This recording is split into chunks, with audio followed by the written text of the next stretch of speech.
Hello students, welcome back to YouTube channel expert coaching Gorakhpur.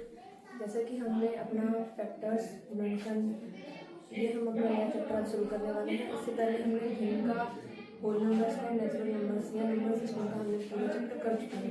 आज हम नए टॉपिक से शुरू करेंगे गुणनखंड, गुणन एवं उनके गुण यानी factors, multiples and their properties. तो सबसे पहले हम सब टर्म्स का मतलब समझेंगे कि ये होते क्या है। तो सबसे पहले हम समझते हैं फैक्टर्स यानी कि गुणनखंड क्या होता है। गुणनखंड जैसे इसके नाम में है गुणनखंड, यानी जो क्या करे, खंड का मतलब क्या होता है, टुकड़े, यानी कि जो किसी चीज को टुकड़े में क्या करेगा, उसको भाग करेगा, यानी कि जो संख्या किसी दूसरी संख्या को पूरा भाग कर दे, यानी कि जो क्या हो जाए, पूरी विभाजित हो जाए, जो पूरी विभाजित हो जाए वो हमारी क्या होगी, उस संख्या का गुणनखंड होगा। जैसे कि अगर हम 12 लेते हैं, एक संख्या है, अगर क्या हम इसको 2 से भाग कर सकते हैं, बिल्कुल कर सकते हैं। तो जैसे 12 है, 12 को 2 से भाग देंगे, 2 6 12, हमने देखा पूरा भाग गया, इनके शेषफल क्या बचना चाहिए, 0। हमारा कोई शेषफल ना बचे, शेषफल जिसमें 0 बचेगा तो वो संख्या हमारी उसकी क्या हो जाएगी, गुणनखंड हो जाएगी, यानी फैक्टर हो जाएगी। जैसे कि अगर हम और देखें, अगर हम यहीं 12 को भाग करके देखें 4 से, तो 4 तिया 12, यहाँ पे भी 0 बचा, तो 4 भी उसका क्या है, एक गुणनखंड है।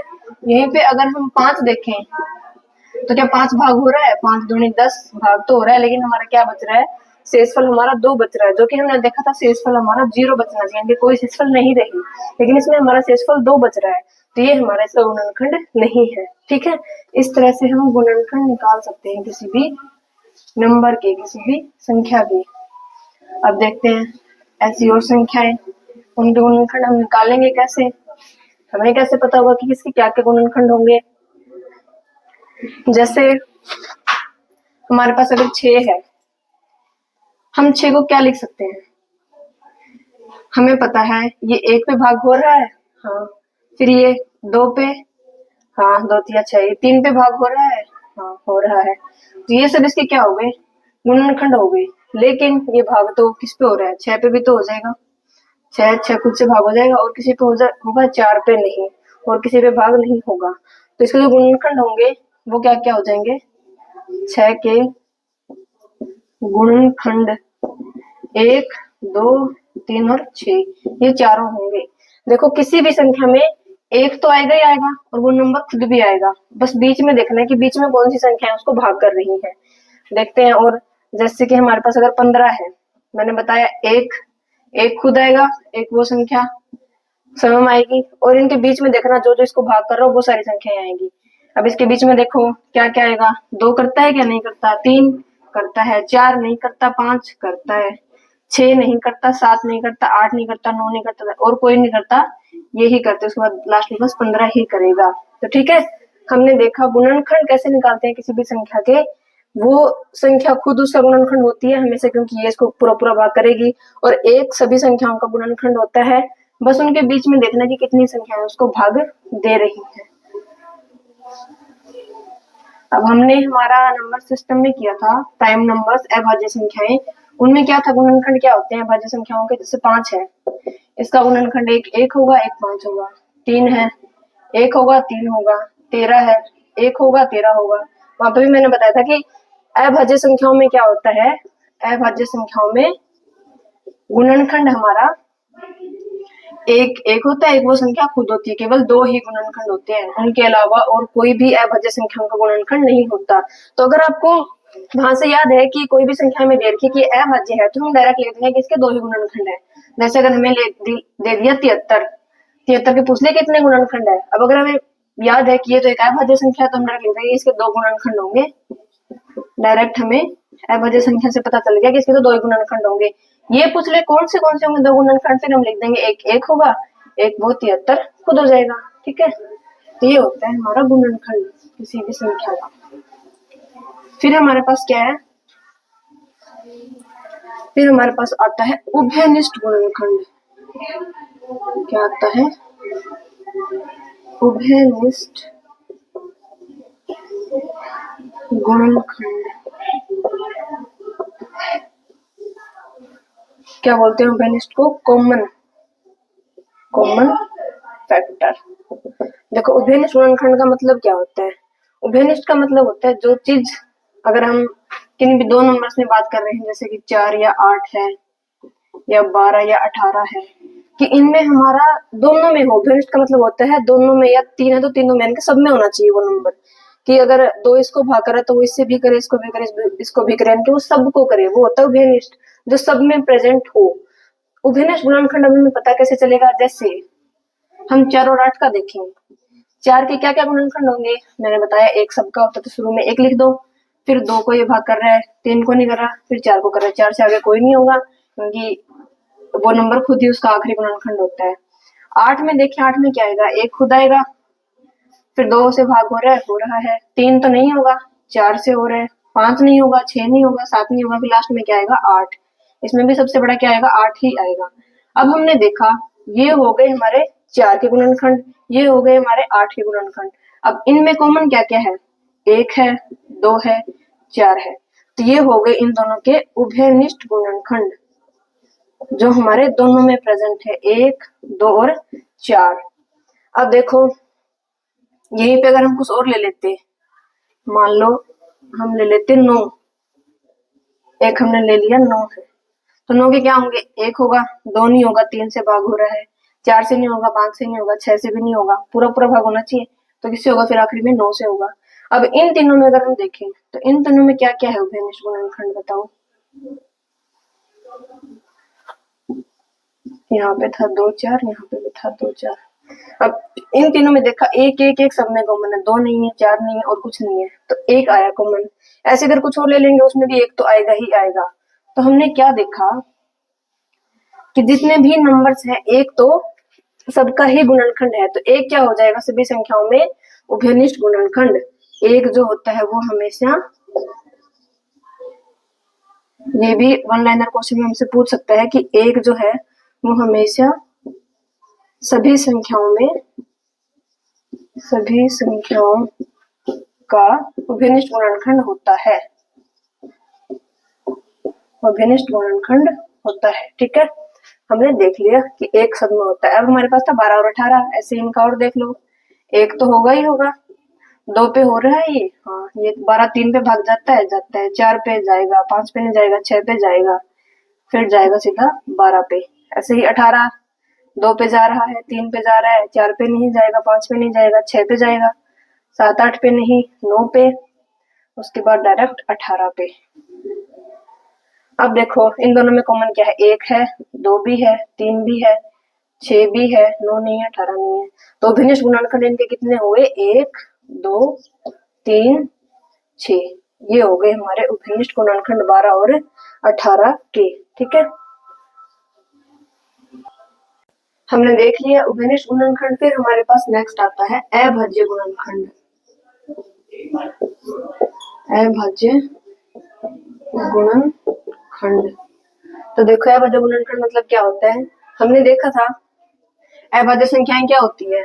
जिसके 2 ही गुणनखंड होते हैं, एक होता है, एक वो संख्या खुद होती है। तो अभाज्य गुणनखंड क्या हो जाएंगे?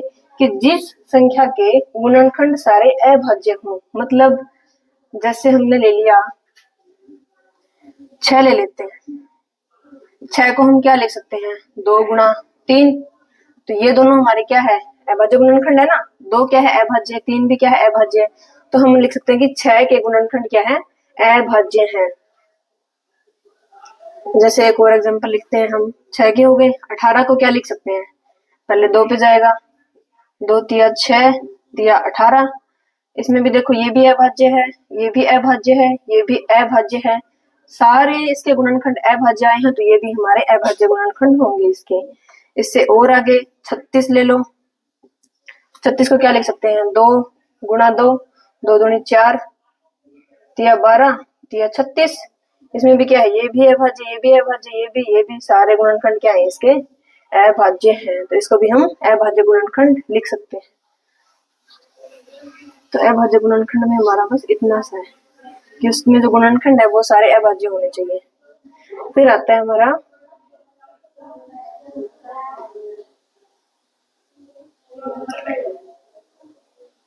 देखो जैसे हमें दे रखा है कि कोई भी हमारी एक संख्या है, उसको हमने लिख रखा है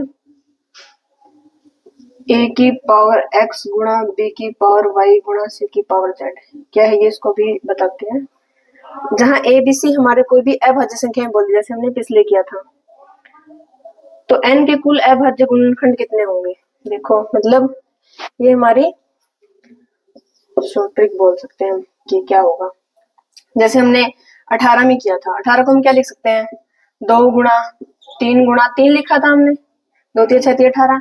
अब देखो 2 एक बार ही है तो 2 की पावर 1 हो जाएगी, 3 कितनी बार है, 2 बार है, तो 3 की पावर हम 2 लिख सकते हैं यहाँ।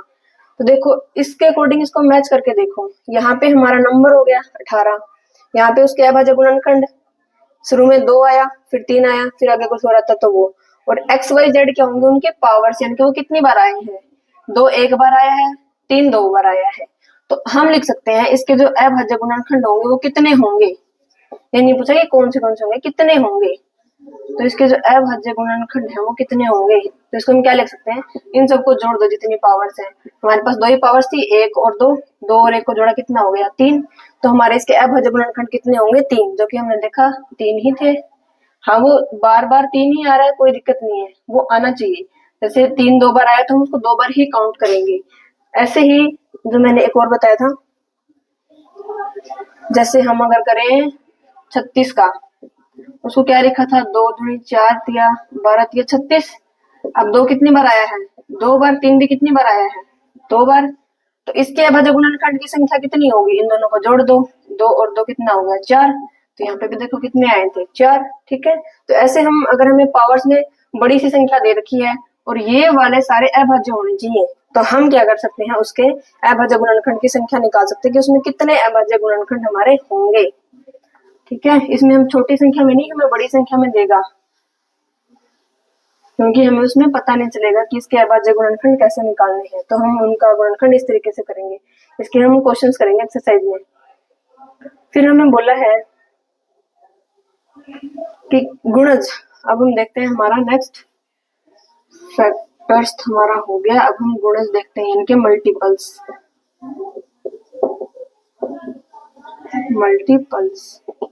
मल्टीपल्स क्या होता है, देखो मल्टीपल गुणज का मतलब क्या होता है, गुणा मल्टीपल्स मतलब मल्टीप्लाई। तो ये सिंपल वही है, किसी संख्या से पूरी पूरी विभाजित होने वाली संख्या है। मतलब था तो उसमें भी ऐसे, लेकिन उसमें क्या था कि यदि कोई संख्या दूसरी संख्या से पूरी पूरी विभाजित हो रही है तो वो उसका गुणनखंड होगी। लेकिन इसमें हमने क्या बोला है कि वो संख्या क्या करे, उनको पूरा पूरा भाग, जैसे कि 4 को पूरा पूरा भाग करेगा, 4 8 को भी पूरा पूरा भाग करेगा, 4 12 को भी पूरा पूरा भाग करेगा। तो ये सारे क्या हो जाएंगे, इनके इसके मल्टीपल्स। उसमें ये इसका क्या हो रहा था, गुणनखंड। जो छोटी वाली संख्या थी वो हो रहा था उसका गुणनखंड, लेकिन इसमें क्या होंगे, जो बड़ी वाली संख्या होंगी वो इसका गुणज होंगी, यानी कि मल्टीपल होंगी। यानी कि जिसको हम सिंपल सा टेबल्स बोलते हैं, पहाड़ा बोलते हैं, कि उसकी गुणा करते जाओ, वही वही होता है मल्टीपल। जैसे कि अगर हम देखें 5 है, 5 के गुणज क्या क्या होंगे, सबसे पहले तो 5 खुद होगा, जिसको 5 पूरा पूरा भाग कर दे। फिर उससे आगे 10 को पूरा पूरा भाग करेगा ये, फिर 15 को करेगा, 20 को करेगा, 25 को करेगा, 30 35 40 45 55 60 जितने भी हैं सारे, वो 5 के हमारे गुणज हो जाएंगे। ठीक है, ऐसे किसी को भी निकालने हैं 10 के गुणज 10 20 30 40, 12 के 12 24 36 48, यानी कि एक टाइप से उसकी टेबल, उसका पहाड़ा ही पढ़ना होता है गुणज में। अब क्या होता है, इसमें भी होता है उभयनिष्ठ गुणज। जैसे उसमें था उभयनिष्ठ गुणनखंड, इसमें क्या होगा, उभयनिष्ठ गुणज हमारा होगा। तो उभयनिष्ठ गुणज क्या होता है, जिसपे किन्हीं भी दो संख्याओं का उभयनिष्ठ गुणनखंड गुणज क्या होता है, जो दो संख्याएं हैं उसको पूरा पूरा भाग करते, उसको पूरा पूरा विभाजित करते, उसको पूरा पूरा विभाजित करते। मतलब दो संख्याएं हैं, अगर वो किसी तीसरी संख्या को पूरा पूरा भाग दे रही है दोनों, तो वो उनका क्या हो जाएगा, उभयनिष्ठ गुणनखंड। जैसे कि हमने ले लिया 2 है और 3 है, 2 के गुणनखंड क्या क्या होते हैं, गुणनखंड नहीं सॉरी गुणज क्या क्या होंगे, 2 होगा, 4 2 3 6 4 8 5 10 12 14, तीन के क्या होंगे, तीन तीन दूनी 6, तीन तिया 9, तीन चौक 12, तीन पंच 15, तीन छक 18। हमने देखा 6 दोनों में आ रहा है, 12 भी दोनों में आ रहा है, 18 भी दोनों में आ रहा है। तो ये जो दोनों में आ रहे हैं ये दोनों इनके क्या होंगे, उभयनिष्ठ गुणज होंगे। यानी कि 2 और 3 का अगर उभयनिष्ठ गुणज देखें, 6 हुआ है, 12 हुआ है, 18, आगे 24 आता, आगे फिर 30 आता। ठीक है, इस तरह से आते हैं। यानी कि जिस संख्या को ये दोनों भाग करते, देखो 6 को दोनों भाग कर रहे हैं, 12 को भी करेंगे, 18 को भी करेंगे, इस प्रकार से। ठीक है, ये हमने देखा, उभयनिष्ठ गुणज का भी देख लिया हमने। अब इनकी कुछ प्रॉपर्टीज क्या है वो देखेंगे।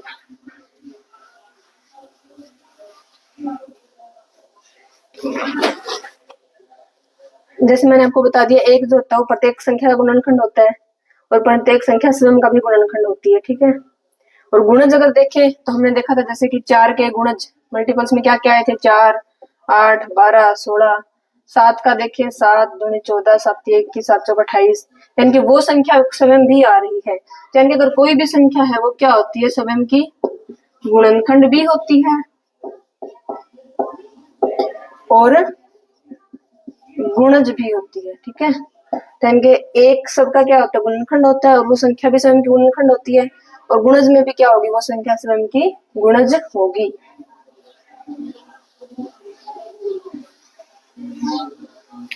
अब कुछ क्वेश्चंस देखते हैं इसके, उनसे ही हमारा क्लियर होगा। जैसे देखो मैंने आपको बता दिया, सबसे पहला क्वेश्चन ये है कि एक अभाज्य संख्या के कितने गुणनखंड होते हैं, कितने होते हैं, 2। बहुत बार बता दिया, ये तो अभाज्य संख्या के नंबर सिस्टम में भी बताया था कि उसके 2 ही गुणनखंड होते हैं, जैसे कि 5 है, 7 है या 11 है। एक सब में एक होगा क्योंकि एक सबका गुणनखंड होता है और एक वो संख्या स्वयं हो जाएगी। ठीक है, फिर नेक्स्ट क्वेश्चन कहता है कि 18 और 24 में उभयनिष्ठ गुणनखंडों की संख्या पूछी है।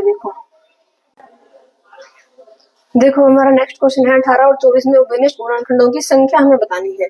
तो सबसे पहले दोनों में उभयनिष्ठ कौन से वो बताने के लिए हमें दोनों के अलग अलग गुणनखंड निकालने पड़ेंगे। तो हम देखते हैं 18 का और 24 का अलग अलग से। तो 18 के गुणनखंड लिखो, पहले क्या क्या है।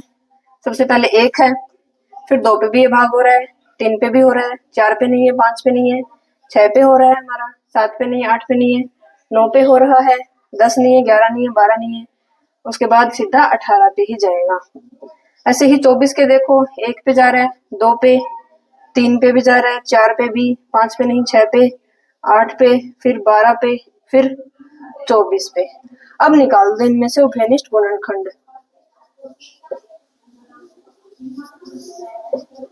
तो देखो 1 है, सब में 1 है, 2 है, 2 भी है, 3 है, 3 भी है, 4 उसमें नहीं है, 6 दोनों में है, 8 नहीं है, 12 नहीं है, 24 नहीं, और कुछ नहीं है। तो कितने हो गए, 1 2 3 6। तो हमारे उभयनिष्ठ गुणनखंडों की संख्या पूछा है हमसे, उभयनिष्ठ गुणनखंडों की संख्या इनके कितने हैं। तो हमने काउंट किया, कितने हैं हमारे, 4। अगर ये पूछ लेता कौन से हैं, फिर हम इनको लिख देते। ठीक है,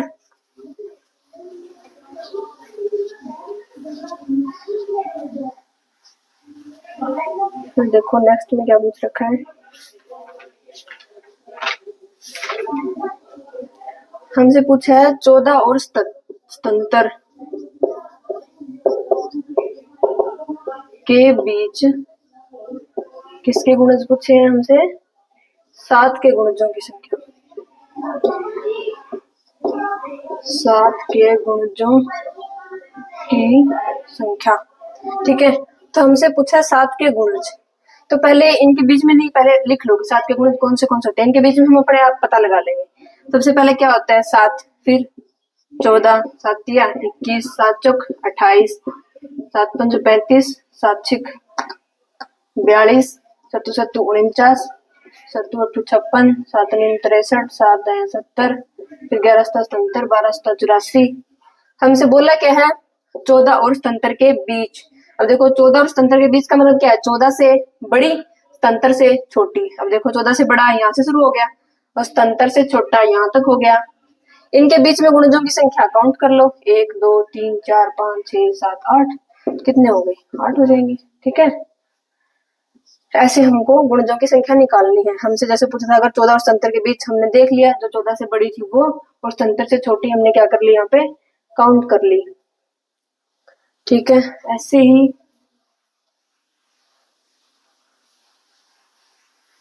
हमारा नेक्स्ट है 20 के गुणनखंड। हमसे बोले हैं डायरेक्ट 20 के गुणनखंड निकाल दो। 20 1 पे जा रहा है, 2 पे जा रहा है, 3 पे नहीं, 4 पे जाएगा, 5 पे जाएगा, 6 7 8 9 10 पे जाएगा, फिर 20 पे जाएगा। कितने हुए, 1 2 3 4 5 6 6। क्या इसमें संख्या पूछी है? नहीं, इसमें गुणनखंड ही पूछे हैं, तो हम डायरेक्ट ये हमारा आंसर होगा। ठीक है, अगर संख्या पूछता तो वो होगा। अब आगे हमसे करेंगे ये टाइप का क्वेश्चन। हमसे बोला है 25 से छोटे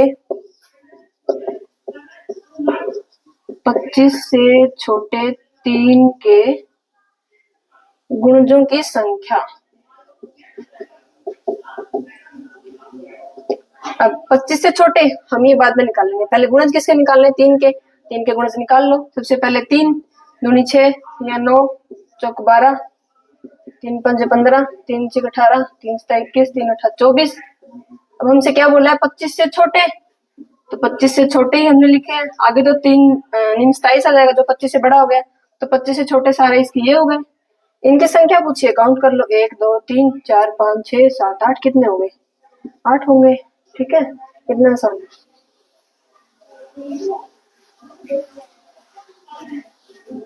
अब देखो क्या है, हमसे बोला है प्रत्येक विषम संख्या का गुणनखंड। प्रत्येक विषम संख्या का गुणनखंड क्या होता है। हमसे ऑप्शन में दिया है 0 1 3 5, 0 1 3 5। अब देखो विषम संख्या क्या होती है, मैंने बताई थी आपको, जो 2 से भाग नहीं होती, जैसे 1 है, 3 है, 5 है, 7 है, 9 है, 11 है, 13 है, 15 17 19 21। तो इनमें से सबका गुणनखंड यानी कि जो प्रत्येक हर एक विषम संख्या का गुणनखंड होता है, तो जो सबसे छोटी का है वो हर एक का ही होगा, क्योंकि वो फिर सब में ही इंक्लूड होगा। तो सबसे छोटी कौन सी है हमारी, 1। तो 1 का गुणनखंड क्या होता है, 1 ही होता है। 1 3 में है 1 5 में है 7 में भी है, 9 में भी है, 11 में भी, 13 में भी, यानी कि 1 सब में है।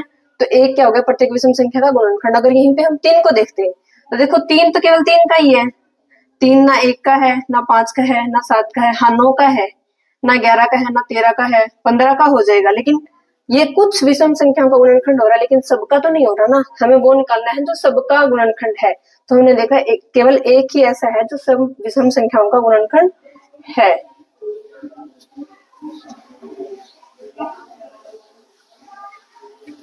अब नेक्स्ट देखते हैं, हमसे पूछा है 80 के अभाज्य गुणनखंड।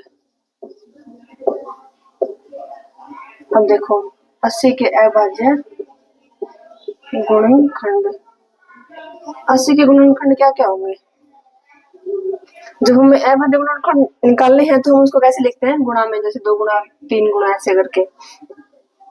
इसको वैसे कर लो, एलसीएम की तरह इसको तोड़ लो। 80 को पहले 2 पे जाएगा, ये कितना जाएगा 40, फिर से 2 पे जाएगा कितना आएगा 20, फिर से 2 पे जाएगा कितना आएगा 10, फिर से 2 पे जाएगा कितना आएगा 5, और फिर से 5 पे जाएगा कितना आएगा 1। देखो सारे अभाज्य ही बच रहे हैं ना, कोई भाज्य तो नहीं आया यहाँ पे। ठीक है, तो यही इसके गुणनखंड होंगे अभाज्य। तो कैसे लिख देते हैं इसको, 2 गुणा 2 गुणा 4 बार है और गुणा 5। तो ये हो गए 80 के अभाज्य गुणनखंड। अगर किसी के भी अभाज्य गुणनखंड पूछे तो हम उसको इस तरीके से करके देख लेते हैं। जैसे हमसे नेक्स्ट में पूछा है 1000 के अभाज्य गुणनखंड, हमसे पूछा 1000 के, तो इसको भी ऐसे ही करते हैं। पहले 2 पे करेंगे तो 500 आएगा, 2 पे करेंगे तो 250 आएगा, फिर 2 पे करेंगे तो 125 आ गया, फिर 5 पे करेंगे तो 25, फिर 5 से भाग करेंगे तो 5, और फिर 5 से भाग देंगे तो 1। तो हमने देखा 2 आ रहा है 3 बार, 5 आ रहा है 3 बार, तो ये हो जाएंगे इसके अभाज्य गुणनखंड। सबको गुणा में लिख देंगे ऐसे, 2 गुणा 2 गुणा 2 गुणा 5 गुणा 5 गुणा 5। ठीक है, ऐसे निकालते हैं अभाज्य गुणनखंड। और कितने हैं वो पूछ ले तो देख के लिख दो। अगर 2 और 5 आ रहे हैं तो 2 ही उसके गुणनखंड है अभाज्य, 3 आ रहे हैं तो 3 हो जाएगा। नेक्स्ट क्वेश्चन हमारा कहता है छोटी से छोटी संख्या जिसके 2, 3, 4, 5 तथा 10 गुणनखंड है तथा 10 क्या हो उसका गुणनखंड हो। देखो ऑप्शन में क्या क्या दे रखा है। 23,000, 2,34,510 है और हमें दे रखा है 1200 और हमें दे रखा है 60 और हमें दे रखा है 600। देखो या तो हम क्या करते हैं इन सब के गुणनखंड निकाल के देखो जिसमें ये गुणनखंड आ रहे वो हो जाएगी, लेकिन उसमें तो हम ये तो बहुत बड़ी संख्या है हमारी, इसका गुणनखंड निकालने बैठेंगे तो टाइम लग जाएगा।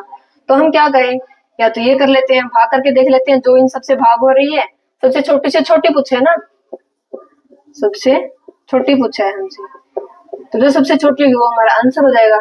तो देखो सबसे पहले सबके पीछे 0 है तो सारी 10 से भाग हो रही है, 5 से सबके पीछे 0 है तो वो 5 से भी भाग होगी, सबके पीछे 0 है वो 2 से भी होगी। अब 3 से देख लो कौन सी हो रही है। 3 से क्या बताया था तरीका, सम करना है सभी डिजिट्स का, तो 2 और 3 5 और 4 9 और 5 14 और 1 15 आ रहा है तो 3 से भाग होगा। 2 और 1 3 आ रहा है ये भी 3 से भाग होगा। 6 आ रहा है ये भी 3 से भाग होगा, इसमें भी 6 है ये भी 3 से भाग होगा। अब देखते हैं 4, जिसके पीछे 2 0 है वो तो 4 से होगा ही होगा।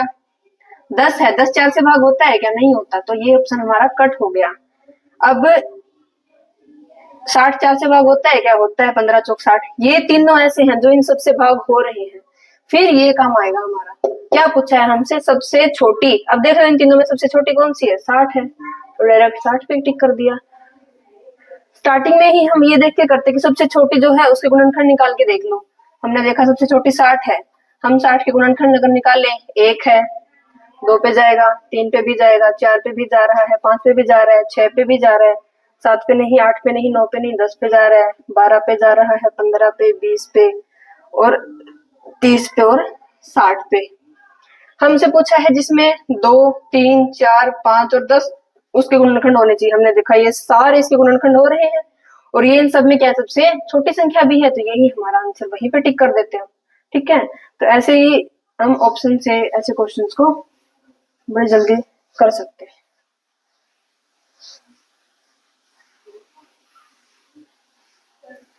नेक्स्ट हमारा है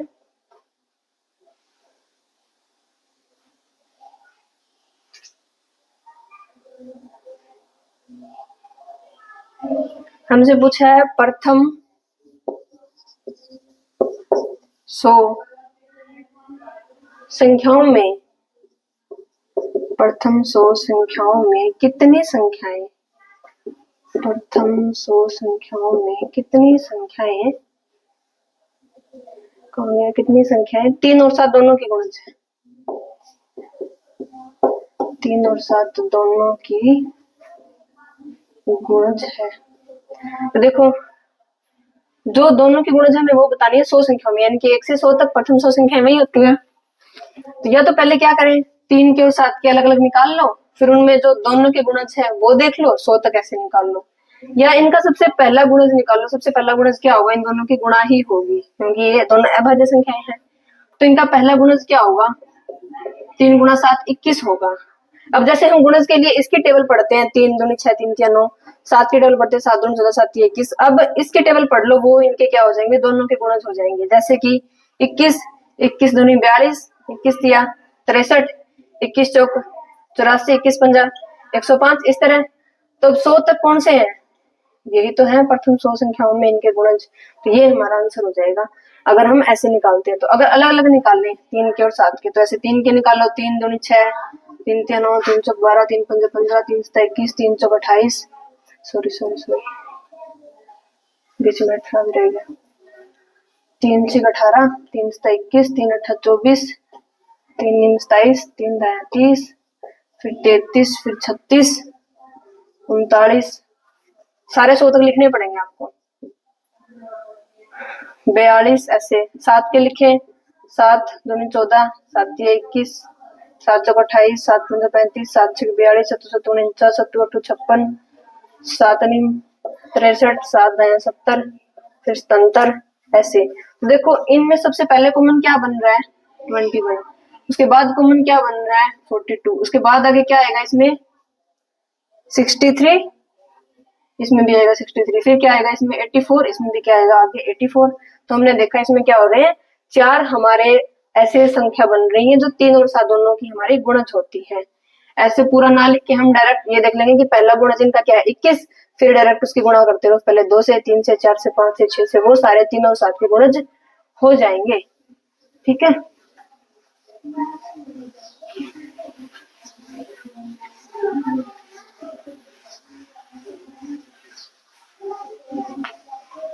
अब देखो हमें दे रखा है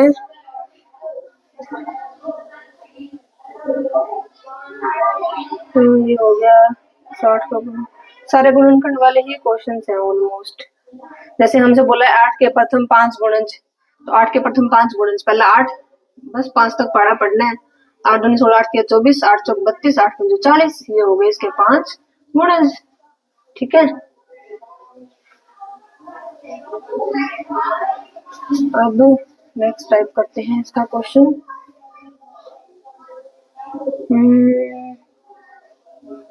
जैसे हमसे बोल दिया निम्नलिखित में से कौन सी संख्या 12 का गुणज है, 12 का गुणज है, ये ध्यान रखना है या नहीं है, क्या बोला है हमसे, उसी के बेस पे हमारा आंसर बनेगा। तो 12 का गुणज है, हमसे क्या क्या दे रखे हैं ऑप्शन में, 12 का गुणज है 144, 110, 109, 100। देखो 12 का गुणज है, तो जो 12 मतलब जिसको 12 पूरा पूरा भाग कर देगा वही तो 12 का गुणज होगा। तो हमने देखा 12 के, अगर 12 की टेबल आपको याद है तो आपको वैसे याद आ जाएगा कि 12 दहाई कितना होता है 120 होता है, ना तो ये उससे भाग होता है ना ये होता है।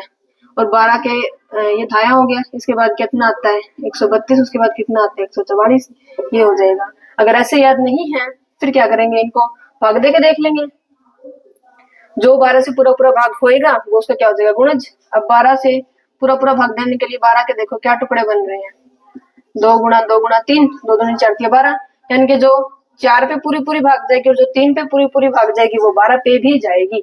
अब देख लो सारी, ये भी 2 पे जा रही है, ये भी 2 पे, ये भी 2 पे, ये नहीं जा रही, तो ये तो यहीं कट गया, ये 12 पे नहीं जाएगा। 3 पे देखो इनका जोड़ 1 हो रहा है, ये 3 पे नहीं जाती, इनका जोड़ 2 हो रहा है, ये भी नहीं जाएगा, इनका जोड़ 4 1 5 और 4 9 हो रहा है, ये जाएगी। तो केवल एक ही संख्या हमारी ऐसी निकली जो 12 पे पूरी पूरी भाग हो रही है, तो यही हमारा क्या हो गया 12 का गुणज हो गया। गुणज पता है ना, वो संख्या या उससे बड़ी संख्याएं ही होंगी, और गुणनखंड वो संख्या या उससे छोटी संख्याएं ही होंगी हमेशा।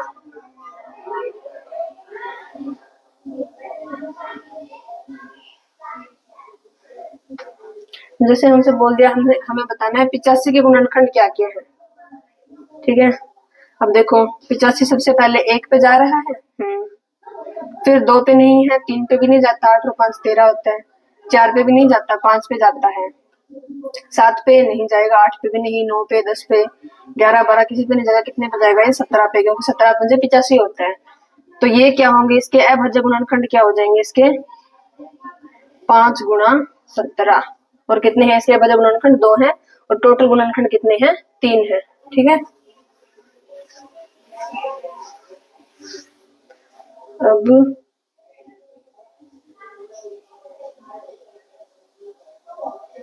हमसे पूछा है एक है 5000 के अभाज्य गुणनखंड, 5000 के अभाज्य गुणनखंड निकालने बताया था, उस तरीके से कर लो, इसको तोड़ते जाओ, 2 पे टूटेगा, 2 दूनी 4, 2 पंजे 10, 2500 हो गया, फिर 2 पे टूटेगा तो ये 2 कम 2, 2 दूनी 4, 2 पंजे 10, फिर 2 पे जाएगा तो 2 6 12, 2 दूनी 4, 2 पंजे 10, फिर 5 पे जाएगा 125, फिर से 5 पे भाग देंगे तो 25, फिर से 5 पे देंगे तो 5, फिर से 5 पे देंगे तो 1।